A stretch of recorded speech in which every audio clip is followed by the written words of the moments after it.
And those are some of the headlines. This is Democracy Now!, democracynow.org, The War and Peace Report. I'm Amy Goodman. We begin today with Iran, where police opened fire into crowds of protesters Sunday, killing a number of people, including the nephew of the defeated presidential candidate Mir Hossein Mousavi. The Iranian government confirmed 5 deaths, but opposition websites say as many as 12 protesters have been killed in cities across Iran. Security forces have also arrested a number of prominent opposition figures. The protests took place on Ashura, one of the holiest days in the Shiite Muslim calendar. They were the bloodiest and among the largest anti-government protests since the uprisings that followed the disputed presidential election in June. Hundreds of people were reported wounded and 300 were arrested in Tehran. The protests also mark 1 week since the death of the dissident cleric Grand Ayatollah Hossein Ali Montazeri, who had become a fierce critic of Iran's leaders in recent months. Amateur videos uploaded on the internet show bloody scenes of police and Basij militias brutally attacking crowds of protesters. There are also scenes of protesters pushing back police forces with rocks and setting police cars and motorcycles on fire. For more, I'm joined on the phone by Hadi Ghaemi. He is the director of the New York-based International Campaign for Human Rights in Iran. He's closely tracking developments in Iran. Welcome to Democracy Now! Tell us what you know and why the latest round of protests and attacks on the protesters. Good morning, Amy, and thanks for having me. As you mentioned yesterday, Iran was the scene of major unrest. And we see that the political crisis in that country 6 months after the election, not only not coming to an end, but it's expanding. And the government and the supreme leader are facing major issues of legitimacy. And basically, the political elite who have been in charge of the country for the past 30 years have come to head-on war with each other.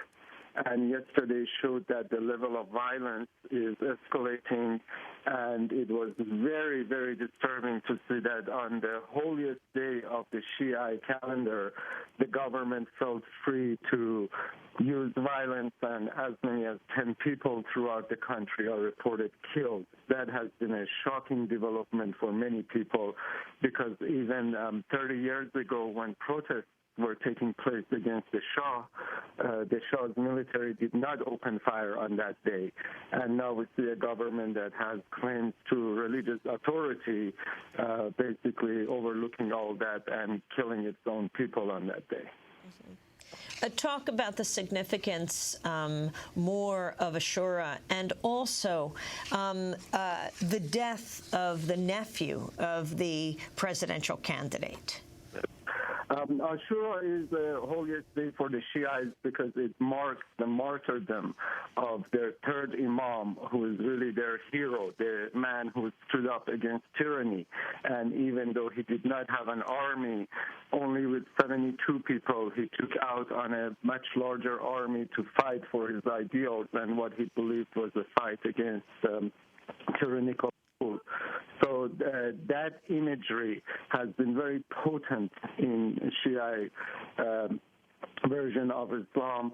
And yesterday was a day where every day in Iran people congregate to mark that day, and to see it turned violent was very shocking for many people. Now, the death of the nephew of the opposition leader, Mousavi, is being reported as an assassination. It looked like it was very targeted. An SUV pulled out in front of him, and someone jumped out and shot him point blank. And then his body was taken to a hospital where Mousavi visited it, and at the same time, Basiji forces surrounded the hospital, and by midnight it's reported that the body disappeared. So it's becoming quite an intrigue, but one analysis is that he was assassinated as a warning to Mousavi himself. And it also shows that the political infighting becoming very personal within the regime.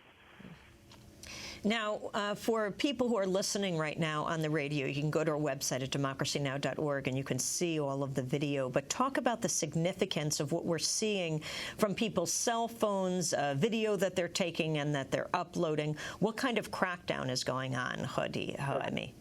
We're really seeing modern phenomena in terms of social networking and impact of technology on empowering people.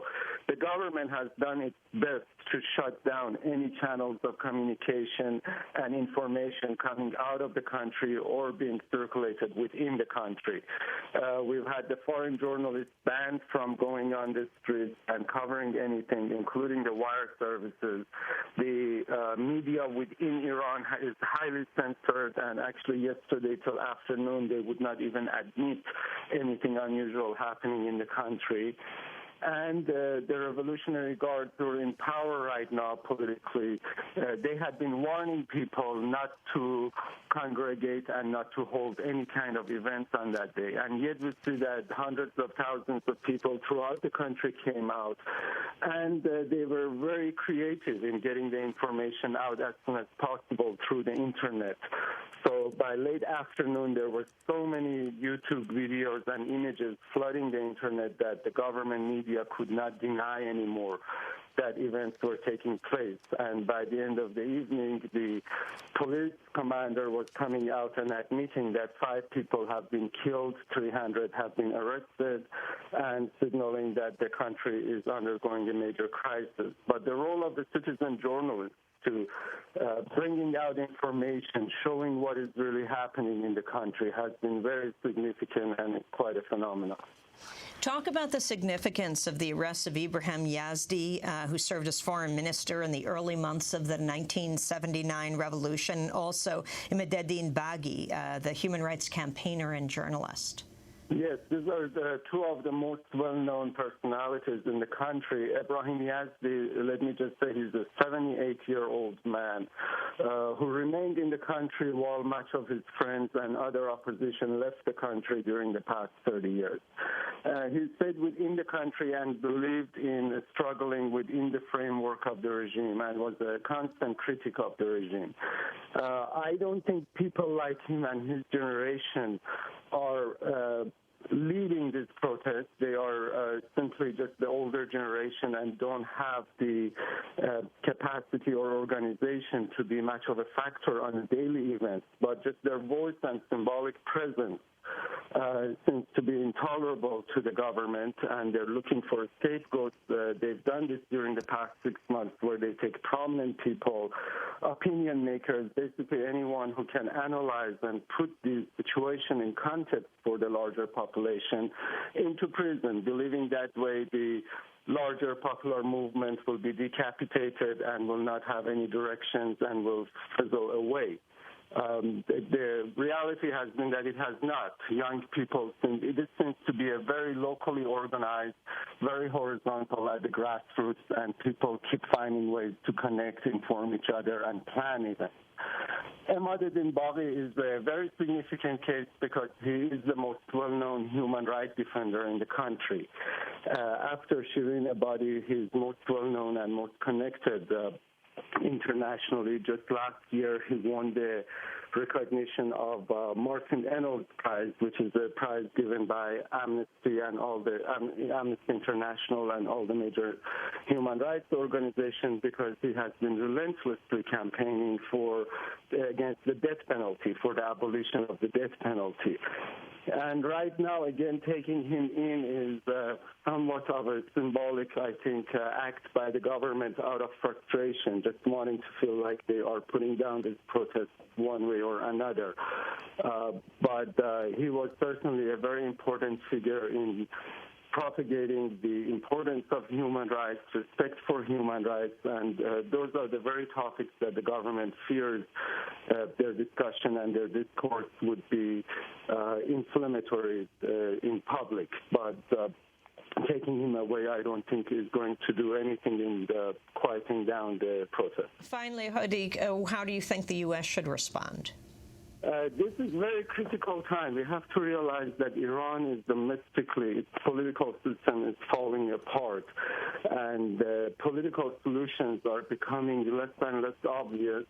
There is very much the danger of a full-scale military coup by the Revolutionary Guard, and the U.S. and other foreign actors involved with issues on Iran have a big responsibility here. Anything that they would provoke in bringing any kind of military action against Iran, particularly during the past few weeks, we have seen again reemergence of discourse that Iran has to be attacked, that Israel should be given a green light to launch aerial attacks against Iran. This would all be extremely dangerous. That is pretty much what the Revolutionary Guards are looking for. They're looking for any kind of confrontation